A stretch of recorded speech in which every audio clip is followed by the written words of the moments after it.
Quantum's very quickly going to replace AI as the buzzword. Not just a security concern, this is everyone's concern. What used to take 10,000 years can be done in 5 seconds. Preparing for Q-Day is not a nicety, but a necessity. And people need to start that journey now, rather than starting that journey later on when it matters.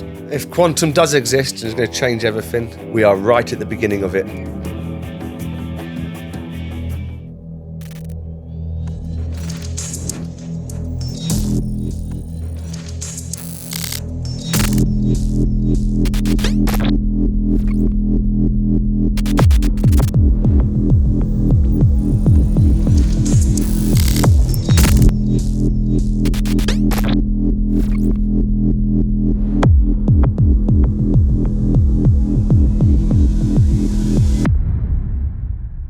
Hello, welcome to the Safer Digital Society podcast.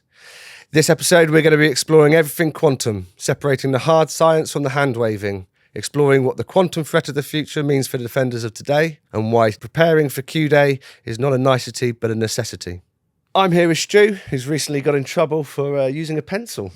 And I'm here with Scotty. Hackers hope that he is away on holiday.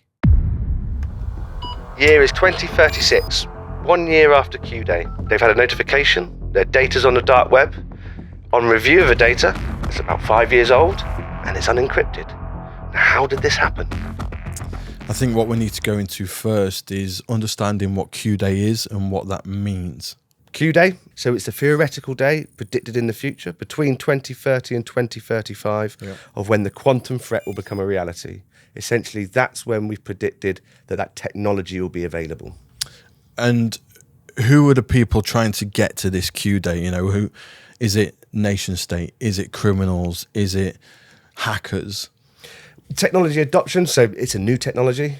People with the most resources get it first. So yes, nation states, large corporate entities such as technology companies that will have access to it first. And then it will slowly make its way down to that sort of lower level criminality we've talked about before as it becomes readily available and cheaper. Sure.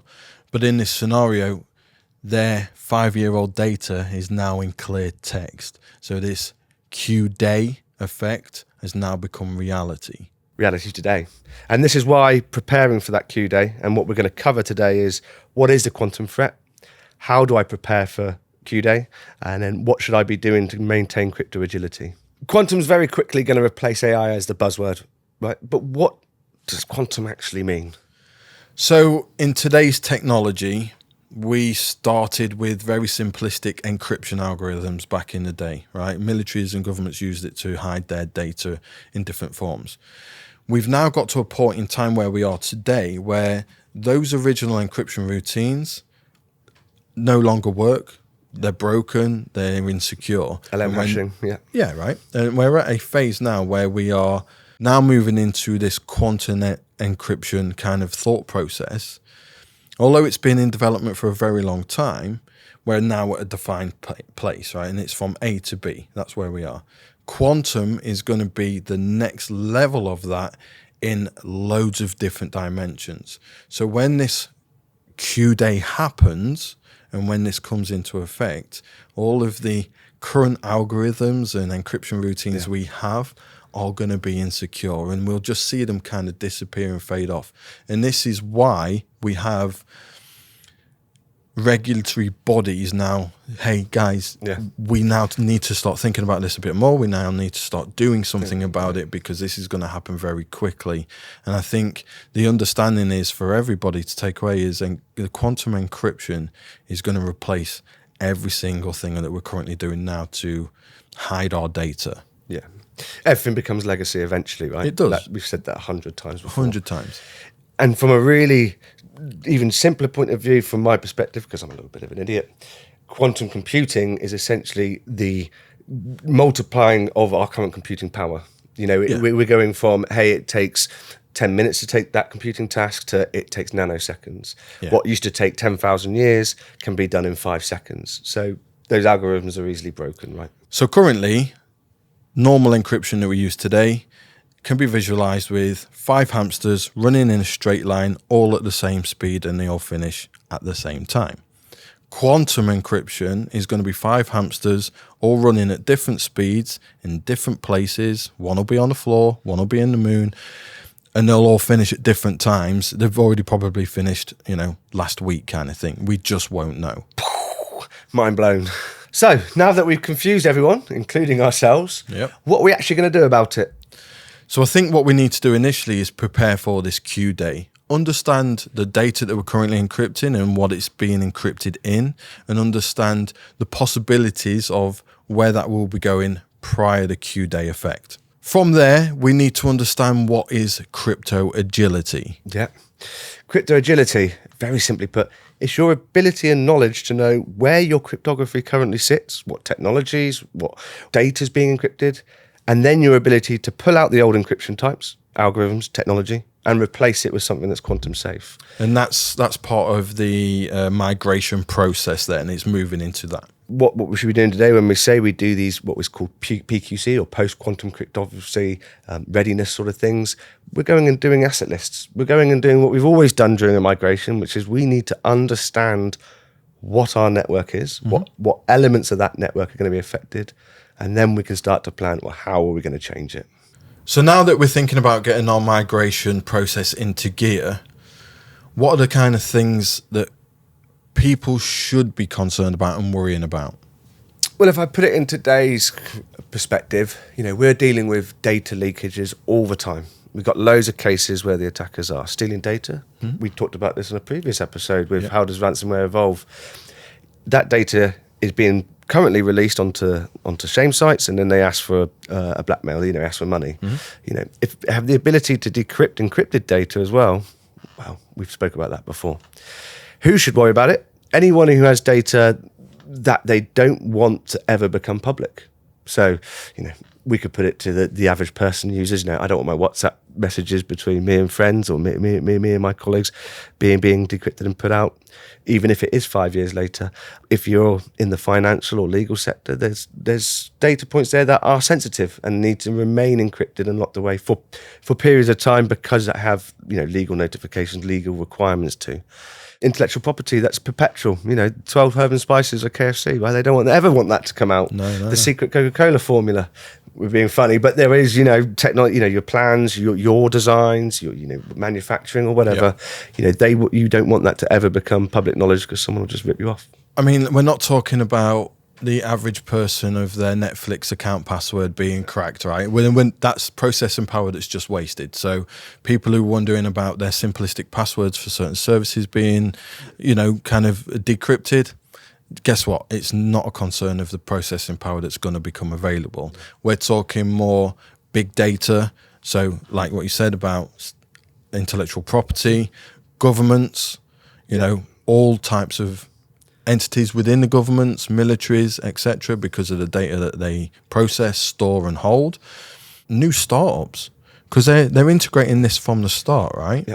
So they need to be concerned with how they're going to be storing data, what data they're going to be storing. Much better data governance. And let's be honest, a lot of the stuff that's being stored today is about the product. And generally the product ends up being the human. Yeah. And your point to your point on who's a threat. So you got to look at who's got access to that technology to start with. So it's not there yet. The people with the most resources will get it. So we've talked about it, nation states. So who are their targets? They're the ones that are going to be the first ones affected. Other nation states. Other nation states, large enterprises that maybe, serve public sectors or serve military contracts. Sure.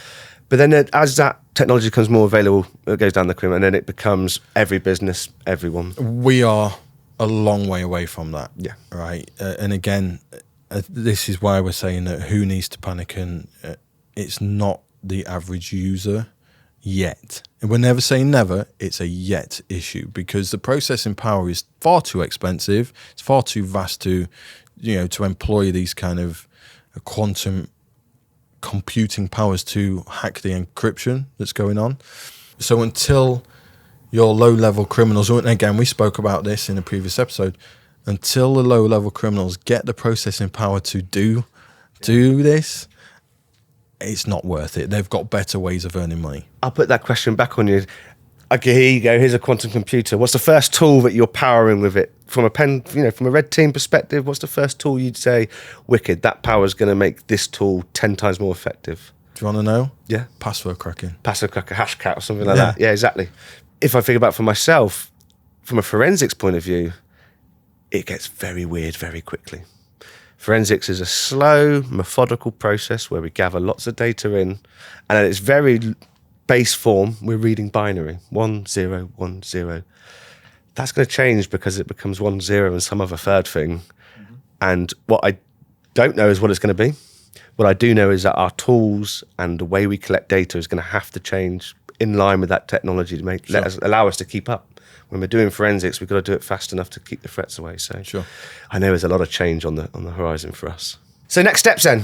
So we've already talked about the threats. We've said we need to plan. We need to get ready to do this migration. Time to act. What does that actually mean involved? Now, the first thing is to sort of raise awareness of this. And it's not just a security concern. This is everyone's concern. It's a business concern. It's an operations concern.